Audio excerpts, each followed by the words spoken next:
growing weary of running from room to room, practicing one-tooth insurance-driven dentistry? Then stay tuned for the latest episode of The Lionhearted, where Dr. Stephen Rasner will hand you the blueprint for what many call the gold standard of general practice dentistry. Hi everyone, this is Dr. Steve Rasner, and welcome back to The Lionhearted. As we enter week 4 for many of us in the United States on having returned to our offices, and for many of us around the world and some of us in the United States, certainly most of us at this point have gotten to the point that we've reopened. And for the last several weeks, I've dedicated podcasts to what that experience has been like. I'm not doing that on this podcast. I'm going to talk to you about something that I thought was nonsense. Not nonsense, but I thought was overblown, and that would be leadership. And the only reason I'm bringing this up is because as I've done many of these podcasts, you've heard me say in recent months how prior cornerstones of the Lionhearted model that some of you want to model or emulate has saved me during these troubling times. And I never obviously knew that was going to happen. And yet another one came up, and that would be leadership. And don't turn this off. Don't think of leadership as some fancy ivory tower description of something that you don't really do, because you do it. And if you don't, I'm going to give you some easy principles today to remind you that you do it and how to do it even better and how it becomes into full use during troubling times like the ones we're going through. As always, I give you my email, and many of you do reach out, Dr. Rasner, D-R-R-A-S-N-E-R at AOL. I should tell you that we are in early June of 2020. I made a decision this week to go full force back into our hands-on courses. Those of you that are interested, they were sold out in March, and we flipped those doctors into two October dates. These are live surgical, meaning you do the surgeries, and I look over your I look over your shoulder. And you do not need a New Jersey license. You need a license in the state you are in. And because of arrangements and agreements I went through to get with the Board of Dentistry of New Jersey, you're able to do live. So if you had didactic training, for example, for 9 months or a year at one of the tremendous maxi courses in the United States, and you haven't been able to, jump in and literally place live with great confidence, or maybe your options are you have to go to Dominican Republic or Mexico, which are fine choices if that's what you chose to do. But I have one for you right here in the United States that I've given for several years now. And one's on atraumatic extractions and grafting, which is obviously a preliminary prerequisite to most of our implant surgeries. And the other is a only implant placement course. And I design these to your level of experience. I literally ask you what you want to learn, and the classes are small enough that I'm able to accommodate you in doing so. So it doesn't matter if you've had a lot of experience and want to take it to even a higher level, or if you've had no experience clinically. And you know what? I'm realizing as I'm telling you this could be the first just outright plug I've ever given to myself or one of my courses, but damn, why not? I mean, it's a cool course. Let me tell you something. Every time I do it, I wonder if it's worth it from a financial point of view, from a gratification point of view, getting emails back from you guys and all that kind of stuff. Yes, it's very worth it. It's not the point of this podcast, but those of you that have tuned in enough times, you would know that my quadrant of success cornerstones for you that I've employed, which absolutely, hands down, has led me to where I'm at in terms of productivity, in terms of the hours I get to work, being off on Fridays, Saturdays, Sundays, no nights, working on not a whole bunch of patients per day, and yet having pretty outstanding productivity is the result of four things that you always hear me talk about, and there are many of the early podcasts. Because look, you can take a myriad of clinical skills. So if you're a D4 student getting ready to jump into the real world, or you're out there for 5 years or less and you're an associate or whatever it is, and you're struggling with, geez, it's not the fulfillment I thought I would have, my recommendations is to focus your skills on a sedation practice, getting the sedation requirements in the state you're in. It's a permit. And that's the easiest of the four that I'm going to tell you about. By far, a lot of people at this stage in my career of teaching connect me to the avocation of sedation practice. It's ridiculous. I could spend multiple podcasts on telling you about the advantages of it. But the bottom line to it is that you have a better, by far better professional life than you would without it. So it's amazing on so many levels. And so maybe go back to one of my early, there's several podcasts that I've talked about that. But once you have that, it's not going to be maximized as a benefit to you unless you're able to have some other skill sets. And those skill sets would be atraumatic extractions. Basically, to me, that means taking a tooth out and leaving the same amount of walls you had when you started surrounding that tooth. So taking teeth out, any tooth, a bruxer, long roots, root canal, roots that are endless and skinny. And me sharing a technique with you that makes it rather predictable. And always I'm thinking of all the things I went through, that it's cookbook. Like, if this happens, do this. It's pretty cool. And it works. But if you're going to do that, then you must learn how to graft. And grafting is going to be a lifetime thing for you, because you're going to change your paradigms and try things, and like I have. But I'll give you what's worked best for me for the last 20 years. And most of my stuff comes from really respected clinicians in the field that most of you would have heard of, oral surgeons and things, that we're very fortunate that share with us. You know, because I didn't go to oral surgery program, and I've been taught a lot of skills, not certainly all their skills, not even close, that allow me to do the things I do. And then the last thing is, if you're going to do that, for goodness sakes, why wouldn't you then acquire some level of surgical implant dentistry skills? And when I say that, that's an important statement to you. Because what I'm saying that, you know, guys that take off on implants, and then you YouTube things and you see things on social media, and it makes you feel very small sometimes, because you see the amazing things that some doctors are doing. You can have an amazing career right in your little office, no matter where you're at, really getting incredible satisfaction from the patients you treat without taking many risks, without ever doing a sinus lift, without ever doing a ramus graft. And I don't ever hear anybody talking about this. Everybody that embarks on implant dentistry seems to feel like they have to be the Mike Trout of implant dentists. Those of you who don't know who that is, that's a big baseball star in the United States, who, by the way, came from my region that I work in New Jersey. You know, you feel like you have to be the megastar, and you don't. You can have an amazing, fulfilling career placing implants on teeth that you've taken out that have adequate bone. Safe, predictable. I don't think anybody really talks about it. It's such a cool, amazing skill set for you to take on. Of course, if you're going to do that, certainly you would take on the other skills I just mentioned. So I didn't mean to get in all of that for several minutes, but I haven't talked about it in a while. And I really want you to think about those things. And if you're new to this program, this podcast, be sure to write to me and or Beth, and we can direct you either with a bunch of new information I have that I can mail you, or direct you to YouTubes and things like that.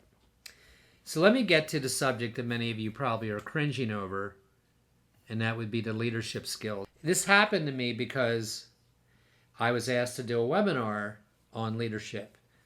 So being me, who I am, I sat back, this is what I do, and I thought about what is it I want to talk about that's relevant. And before I really thought about it, my conclusion in my mind is that it was just a crock. You know, just some another thing that some dental KOL likes to talk about that doesn't really resonate in what you and I do on Mondays. But actually, when I thought about it, it's not true at all. Before I tell you these skills and these qualities that I really think will help you, and you need to listen because they're not going to be what you think they're going to be. They're very easy. You do some of them now, and you need to improve on that. I want to tell you what happened to me this week in the office one morning. So I've been practicing 39 years. A tremendous percentage of my staff has been with me over 20 years. Not all of them, but a lot of them. So they know me well. I walk in, and what I've noticed during the return to work from the pandemic is that we don't start out as smoothly as I would like us to first thing in the morning.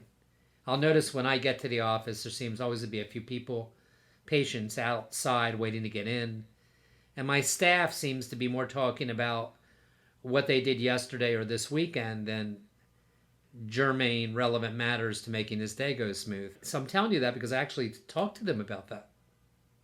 And I come in on this one day this week, and I get there, admittedly, a couple minutes before my first patient was due.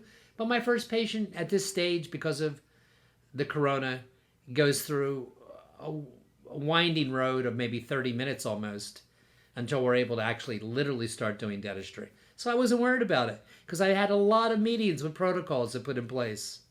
And I get to the office a couple minutes before my first patient, and the front desk lights aren't even on. There's nobody there. So this is a guy about to tell you how to be a leader, and I'm telling you this story.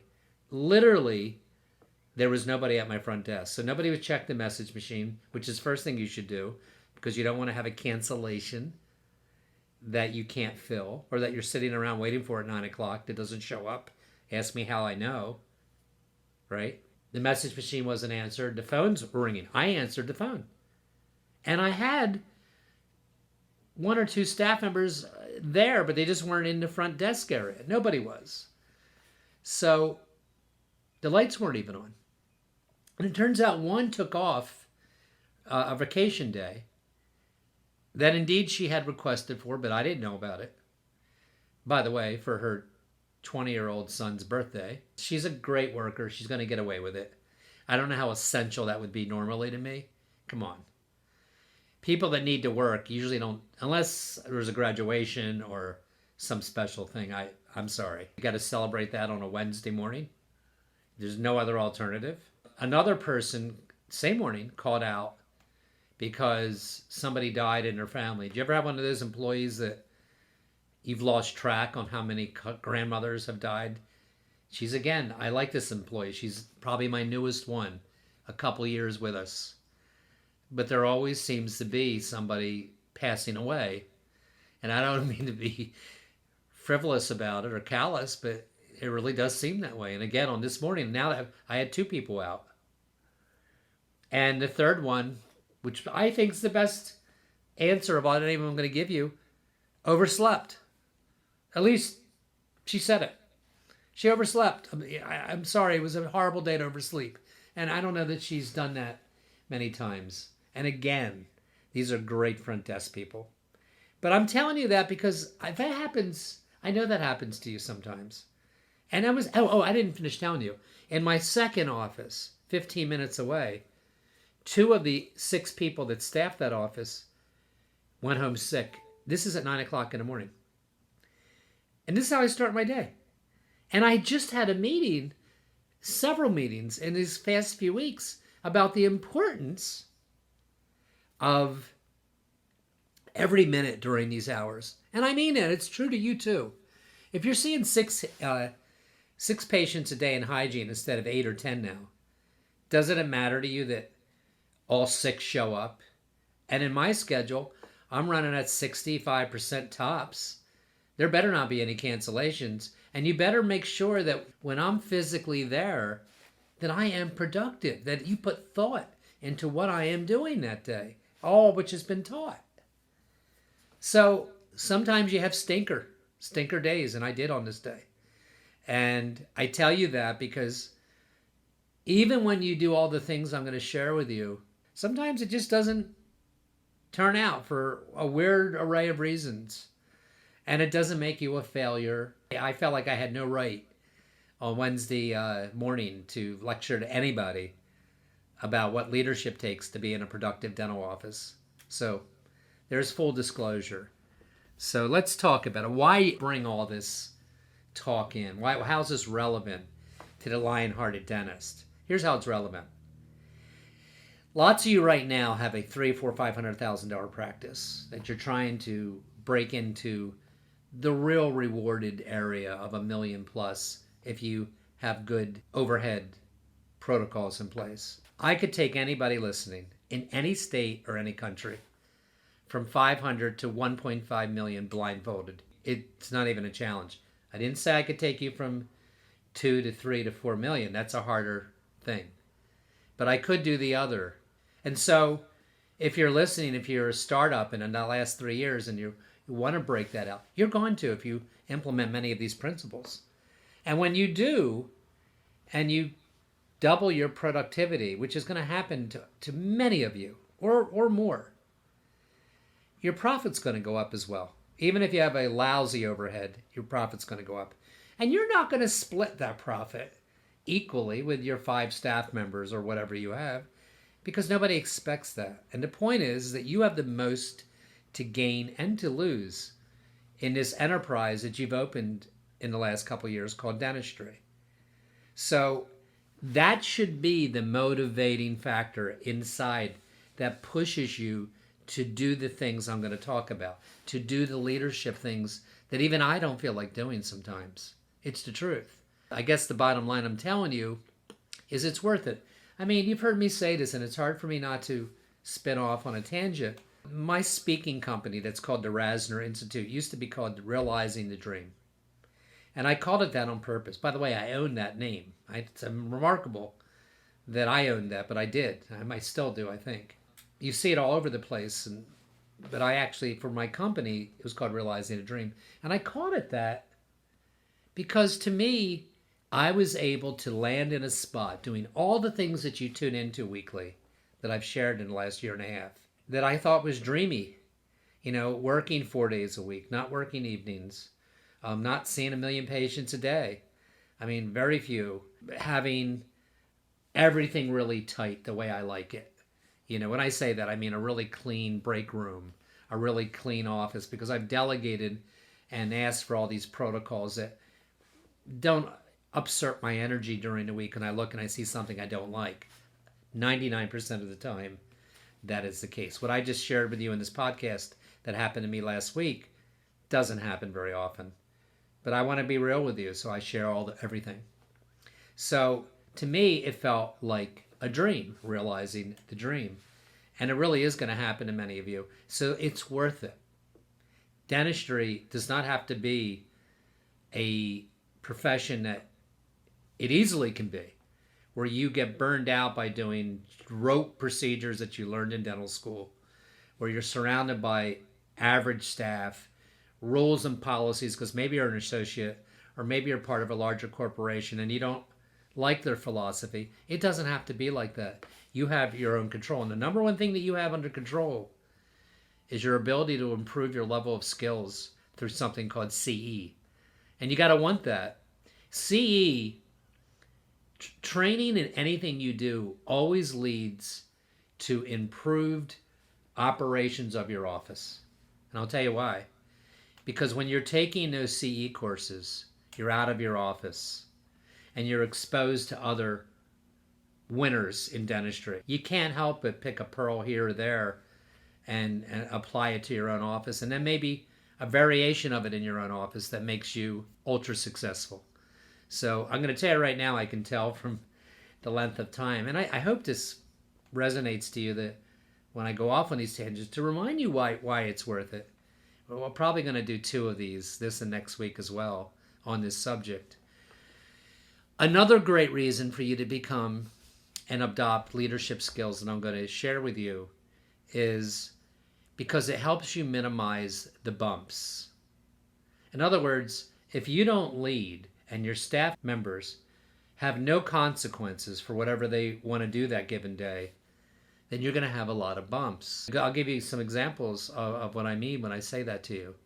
Things that I've instituted as the leader of my office. Remember this slide. Your staff's only going to know what is important to you if you tell them what's important to you. Good examples. Being on time. For years, I would say 10 of my 39 years, we were chronically late with patients. I can remember looking in the reception room, seeing a full reception room, and I don't know, cringing because some of the people looked not happy. And I always justified it by saying, well, I'm a dentist and I'm not a psychiatrist, and I can't look at my clock at 9 o'clock and say the appointment's over. But it was really a lack of focus on my part, and it is on your part if you're not on time. It's a lack of you pushing that protocol further than you have presently. I mean it. And to me, you may say, well, what's the big deal? The big deal is I would walk in often at 9 o'clock. My patient didn't start, let's say, till 9:30, but hygiene starts at 9. And I would see patients in a reception room at 9:07, 9:10. And I let it go for a long time. And then I realized, A, it's not nice. And B, how much I like it. How about you? Like when you go to a new business and they see you immediately, there's like some endorphin release or something in my body, and probably yours, that shouts, this is a good start. It's probably the easiest way for you to separate your office from the competition. I mean, when they walk in, your team knows it's important to you that you take them right back. And I don't let that slide. And I'll tell you something, I'm not saying my team's back there drinking coffee. They might be. Talking about their weekend. But it's a protocol that gets dropped a lot. And I am on top of it. I am. So that's an example. Being on time. That's a leadership thing. And you're going to hear me tell you this amazing thing. I'm going to tell you it in the next week, but I'm going to give you a little hint of it now. There's got to be some level of separation between you and your team. A good way to do that, don't get mad at me for this is me you're tuning into to learn from me. Tune into somebody else if you want that says something different. I don't like my employees, staff calling me Steve. And I've had many of them with me over 20, 25, 35 years. And it's not because I'm caught up and hung up on Dr. whatever. It's because it's one of the lines I use. There's lots of leadership styles. Mine is tough love. So you can be compassionate and tough. And meaning that you don't look the other way on things. And you don't have to raise your voice to have tough love. But you have to voice your voice. It's important. And you can change it even now. I tried to call me Steve thing. I did that like in my first 5 or 10 years. I don't know what I was saying or thinking. It just immediately led to nothing good. So I want them to know that I care about them, and I do. And I am flexible, and I'm a lot of things that I'm going to point out in next week's podcast, and partly in this one. But, you know, you got to do things the way that I envision them. And it's got to be the way it is. You can't just ignore. You can't just not be on time. It's not acceptable. Or morning meetings. So for years, I was present at every morning huddle. And after a while, I said, I don't think it has to be. You guys are intelligent. You know the protocols that I subscribe to. The morning meeting's point is to minimize the bumps of that day. That's the whole point of a morning meeting. And, you know, is all the lab cases in? Is somebody coming in from out of town? I could go on a whole podcast on the morning meeting. Maybe I should. But, you know, somebody coming in from out of town, one of the protocols that we live by is when you're confirming that patient, is there anything going on in your mouth that you want doctor to take a look at? For this sheer example that, you know, they come in, they have a loose crown. You didn't know they had a loose crown. Your schedule doesn't permit you to address the loose crown. And now they got to go back home 45 minutes, come back for a different appointment, and it invokes the thought to many that maybe I need to find a closer dentist. And in today's day and age of competition to get quality patients, and the kind of practice that I subscribe you create. I'm not an urgent care. We're not that in the Lionhearted Dentist. We're comprehensive care clinicians. And every good patient counts. So yeah, it takes a little extra memory when the front desk person that may be kind of new confirms Mrs. Smith from 45 minutes away, is there anything going on in your mouth you want us to take a look at? Yeah, there's a loose crown on the lower right. I may have to stick half an hour in my schedule for I don't even know what it's going to be. Maybe 45 minutes. But she's going to be addressed. Or maybe they just want something like bleaching trays done. You can't send them home and make it a more arduous event to come to your dental office. And I know many of you, I'm positive of it, have patients that you once served very, very well. They moved away. They still want to come only to you. So you got to make it worth it. You're going to hear me talk about next week about specific examples of what you need to do. Inspire your staff. How do you do that? Having your staff feel ownership. How do you do that? Setting goals, keeping them focused, communication. Things that you do every day right now. You just don't know that you do them. Hope it's been a decent week for all my colleagues out there across the world. I appreciate all of you who tune in. Check me out on the Rasner Institute. Don't forget, email me if you have any questions. And thanks for tuning in and have a great week.